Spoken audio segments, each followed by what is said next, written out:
As British politicians have been arguing over political process in Westminster, the Israeli military has continued fighting Hamas in Gaza, and the humanitarian situation amongst Palestinian civilians is getting worse there.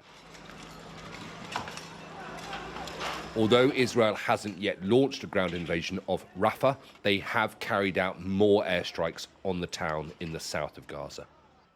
4 people were killed when a mosque and residential building were hit in the last 24 hours. The mosque was struck by 2 rockets. See all those houses that were destroyed here? They were houses for displaced people and people coming from outside. The whole block and the one behind us was totally destroyed, as you can see. More than 1 million Palestinians are sheltering in Rafah.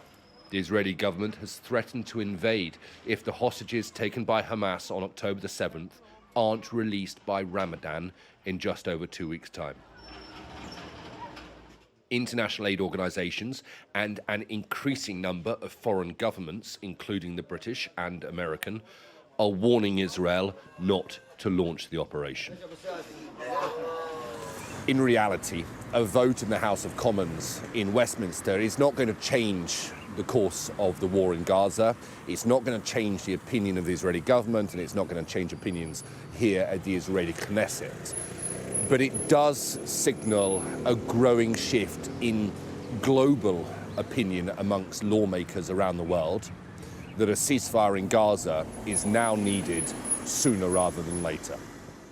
Today, the aid organisation Médecins Sans Frontières gave this warning to the UN Security Council.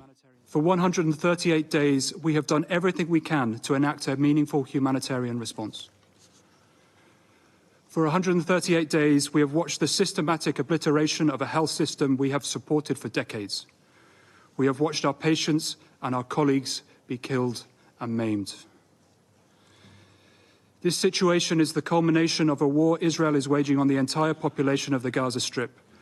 A war of collective punishment, a war without rules, a war at all costs. On Wednesday night, a Jordanian Air Force plane dropped British humanitarian aid for a hospital in northern Gaza. It is one of the only ways to get aid into the north of the Strip right now. There is a desperate need on the ground for the most basic supplies: food, water, medicine. People are looting trucks for whatever they can get. The UN is struggling to deliver aid to some areas of Gaza. It is images like these that are driving politicians and diplomats around the world to try and find an end to the fighting. Alistair, Bunkall, Sky News in Jerusalem.